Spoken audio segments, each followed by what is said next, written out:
Assalamualaikum dan salam sejahtera. Nama saya Syakirin Ahmad Mufti.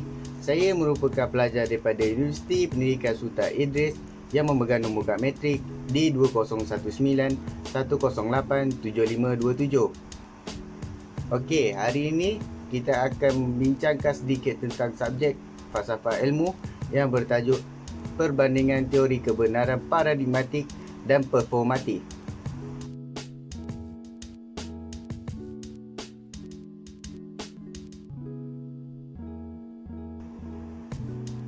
Apakah yang dimaksudkan dengan kebenaran ilmu? Kebenaran adalah satu nilai utama dalam kehidupan manusia.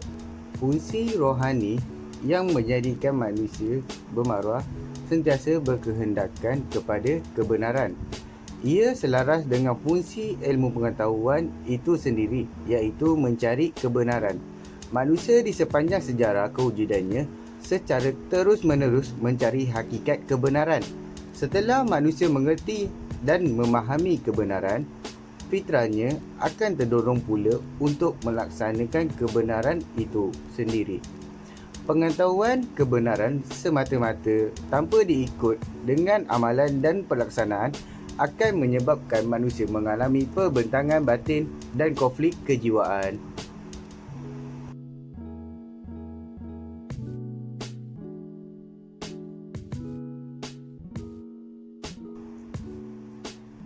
Apakah yang dimaksudkan pula dengan teori kebenaran?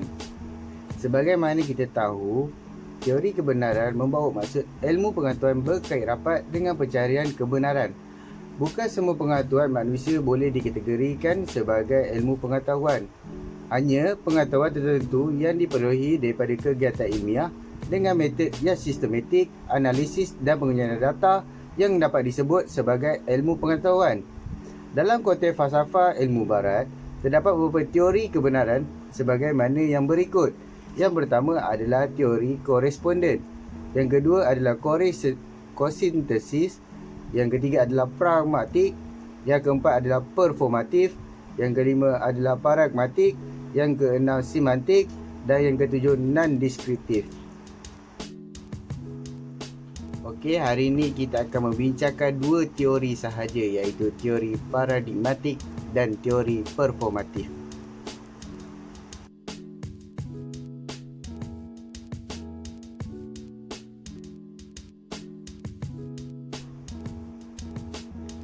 Teori performatif menyatakan bahawa kebenaran diputuskan oleh pemegang autoriti tertentu.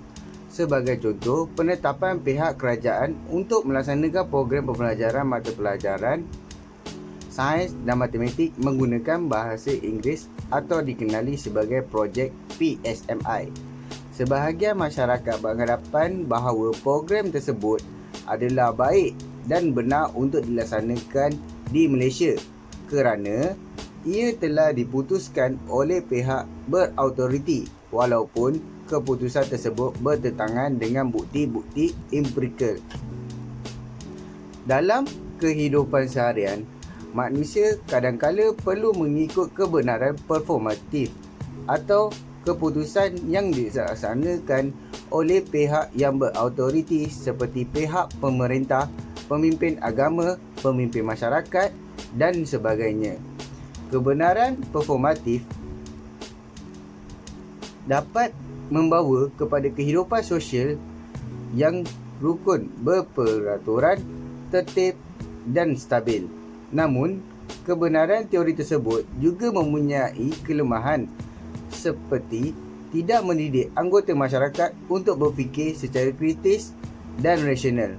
Masyarakat menjadi kurang inisiatif dan inovatif kerana terbiasa mengikut kebenaran daripada pemegang yang berautoriti.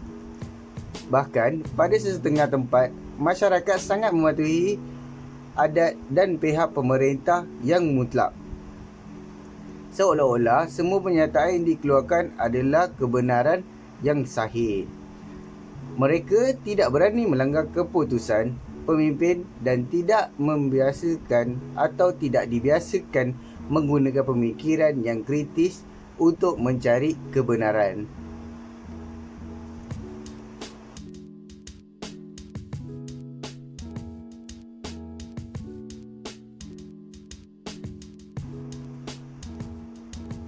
Teori struktural paradigmatik menyatakan pula bahawa kebenaran itu berdasarkan kepada paradigma atau perspektif tertentu dan didokong oleh sekelompok komuniti ilmuwan. Banyak sejarawan dan filsuf sains masa kini menekankan bahawa serangkaian fenomena atau realiti yang dipilih untuk dipelajari oleh sekelompok ilmiah tertentu ditentukan oleh pandangan tertentu tentang realiti yang telah diterima secara a priori oleh kelompok tersebut. Pandangan a priori ini disebut paradigma oleh Kuhn dan worldview oleh Sandar. Paradigma merupakan nilai bersama untuk menjadi penentu penting dari perilaku kelompok meskipun tidak semua anggota kelompok menerapkan dengan cara yang sama. Paradigma juga menunjukkan keanekaragaman individual dalam penerapan nilai-nilai bersama yang memenuhi fungsi-fungsi esensi ilmu pengetahuan. Paradigma berfungsi sebagai keputusan yang diterima dalam hukum tak tertulis. Pengujian sesuatu paradigma terjadi setelah adanya kegagalan yang berlarutan dalam memecahkan masalah yang menimbulkan krisis. Pengujian ini adalah sebahagian daripada pertandingan di antara dua paradigma yang bersaing dalam merebut pengiktirafan masyarakat sains. Falsifikasi terhadap sesuatu paradigma akan menyebabkan sesuatu teori yang telah mapan ditolak kerana hasilnya negatif. Teori baharu yang memenangi pertandingan akan mengalami proses verifikasi. Proses verifikasi memiliki kebaikan yang sangat dekat dengan kebenaran dan memungkinkan adanya penjelasan tentang kesesuaian atau ketidaksesuaian antara fakta dan teori. Perubahan dari paradigma lama ke paradigma yang baru adalah pengalaman yang tidak dapat dipaksa.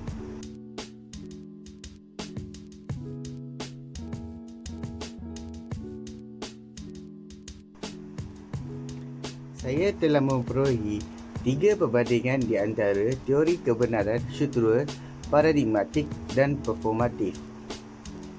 Perbandingan yang pertama adalah teori paradigmatik adalah kebenaran yang diperolehi daripada paradigma atau perspektif tertentu melalui pemikiran yang berlainan, berbanding teori performatif iaitu kebenaran yang diperolehi melalui pihak yang mempunyai autoriti.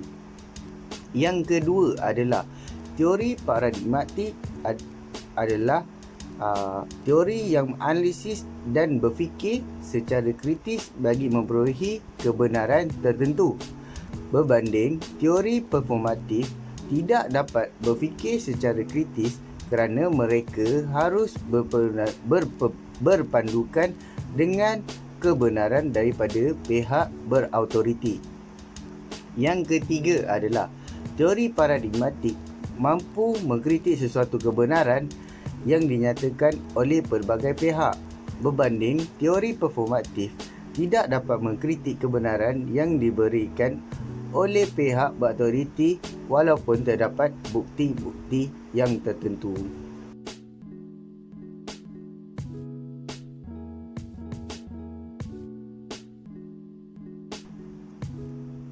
Refleksi daripada diri saya adalah teori kebenaran performatif tidak mampu meningkatkan ilmu serta pengetahuan kepada masyarakat kerana sumber untuk mendapatkan sesuatu kebenaran agak terhad. Masyarakat harus diberikan kebebasan dalam berfikir secara kritis untuk mendapatkan sesuatu kebenaran tersebut. Manakala teori struktural paradigmatik merupakan satu teori yang baik dalam membolehkan masyarakat mencari kebenaran lebih luas lagi. Itu sahaja daripada saya. Sekian, terima kasih.